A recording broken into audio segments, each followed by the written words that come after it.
Mr. Chairman, dear Graham, ladies and gentlemen, dear friends, I'm honored to stand here today because I'm proud to be a member of the Alliance of Liberals and Democrats for Europe.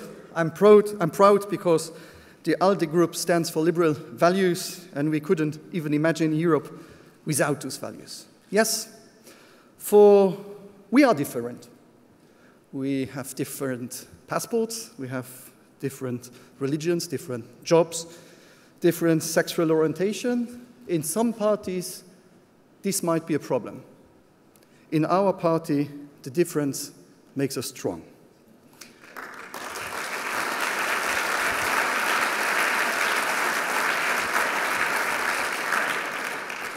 And you cannot imagine how proud I am to be able, as new Prime Minister of Luxembourg, to stand in front of you when this might be my 25th or 24th ALDE Congress.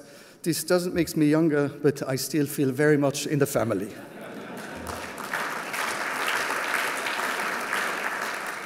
When looking back at the history of these islands of the European Union, we see the impact of liberal values in the construction of the European project.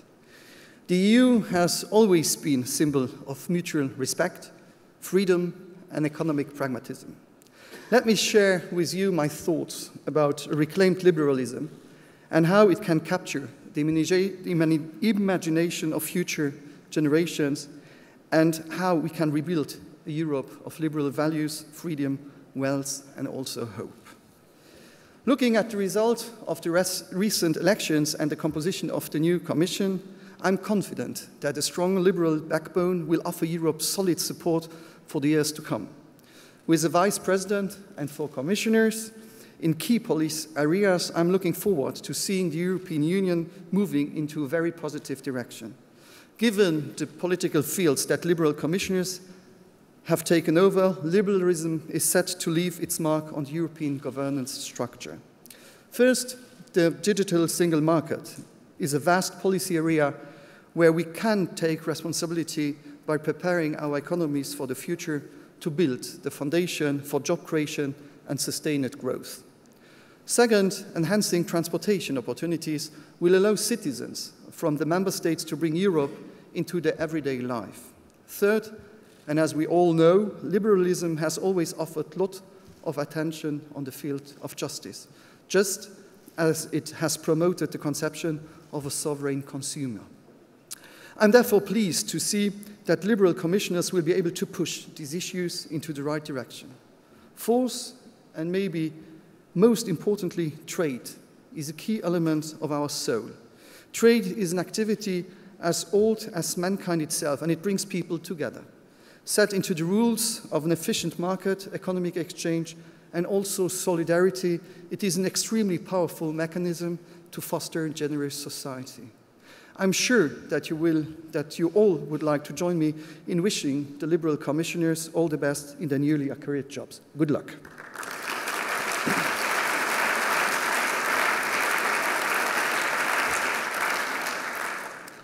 They are the followers of great liberal thinkers, and they continue to add to the impressive history of liberalism itself.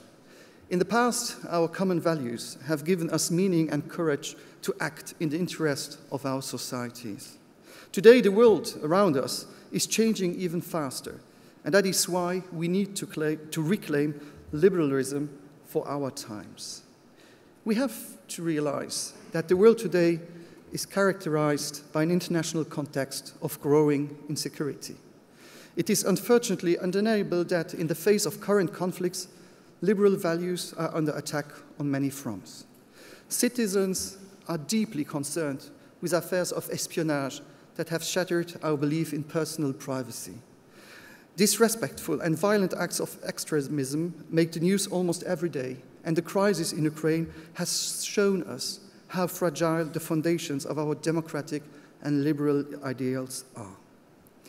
We have to realize that we can't ignore when liberal values are dismissed. I put this statement forward not merely because these are the ideals that we as a political grouping stand for, but I do mean it because I deeply believe that respect and peace are the ultimate conditions to individual freedom.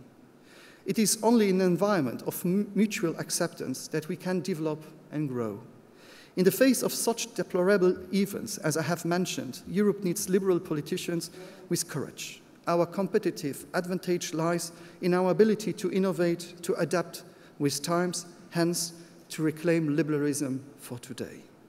We need to change, however. First of all, we need to listen. We need to accept that many people have lost their confidence and their belief in European values. Citizens around the continent are concerned about the future, and we have to give them back their optimism and their motivation. This, dear friends, we can only do by being motivated ourselves. If we want to light a fire, we need to be on fire in the first place. It should be part of the liberal branding. We need to inspire and fight for the European project and for the European values that are essential liberal values. But we are responsible a bit too. We know the first reflex we have in our own countries. When everything goes right, it's because we did a good job. When everything goes bad, it's because of Brussels. This is something you can hear every day. And it is like a bit, you know, for some of our citizens, Brussels is like an alien. They don't know who it is, but they decide for you. And if we as politicians should every day remember to people what Europe brought, to be able to study somewhere else, to be able to work somewhere else, to be able to get healthcare somewhere else, to be able to get defense somewhere else, to be able to live in a free country, to be able to express freely, to be able to be different but to be accepted, seems to be granted for our generations. But we should never forget that this project already has taken 50 years, over 50 years, to arrive at that level. And we should, as politicians, think that everything is granted, because we see at the border of Europe that these guarantees are not granted. So we should always repeat what Europe brought and not only complain about oil, bananas, and pizza.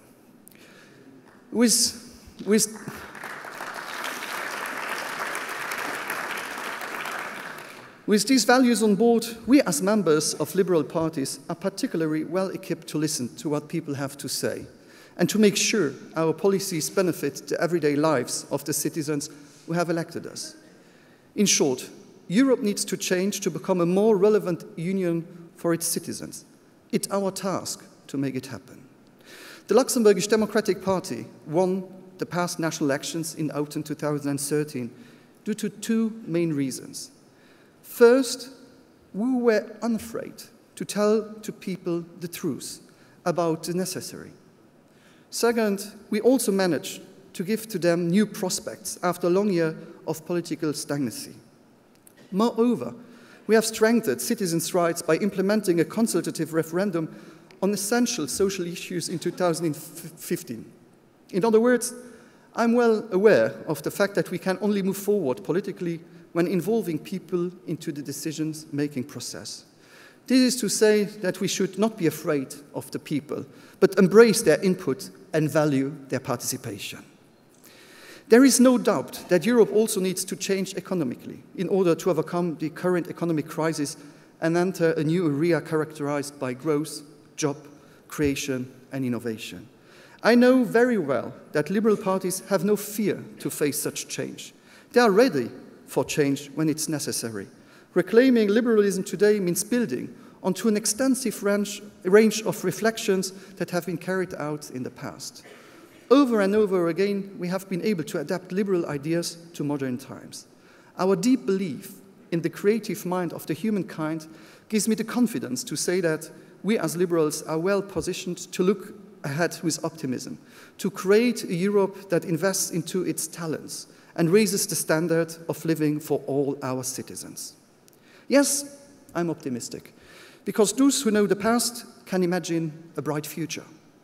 Back home in Luxembourg, the origins of the Democratic Party were set in the aftermath of the Second World War. The pain of these years inspired a strong desire for freedom, an immense drive for social and economic rebuilding. The spirit of those days is still with me and should be inspiration for all of us. It was with a tremendous level of energy and perseverance that we have rebuilt Europe. Certainly, we are in a different situation, but it is with the same degree of passion and hard work that we need to rebuild Europe these days, to make it a hub for progress and innovation in a multicultural society. A reclaimed liberalism is certainly an excellent tool in this endeavor.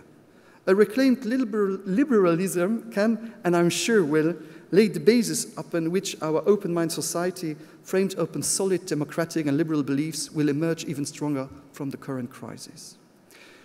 If I have told you how much I'm looking forward to seeing the Liberal commissioners get to work, I'm no less proud to remind us that 3 Benelux countries have the chance to be governed by strong liberal parties at the moment. As you know, my home country may be only a small part of the European Union, but the challenges it faces are of considerable significance. Indeed, Luxembourg needs to adapt to new circumstances. The well-known and broadly discussed abolition of the bank secrecy being only but one example in this regard. In the last days, it has also become clear that tax matters are a topic in which international cooperation is needed. We are supporting efforts to make sure taxation is carried out according to fair principles. And let me tell you that Luxembourg is very constructive in this process of ensuring an equitable taxation system, and we will continue to do so on a European and international level. Concluding, Luxembourg, the European Union, and the world are facing complex issues. In the face of this uncertainty, I remain confident that a main strength of liberal parties is their ability to manage and to embrace change and to build a new, better future. I cannot imagine a prosperous Europe without liberalism, because I cannot imagine a solid Europe without its liberal values. Let us therefore reclaim liberalism and demonstrate that liberal parties develop and implement better policies with the people, for our countries and for Europe. Thank you.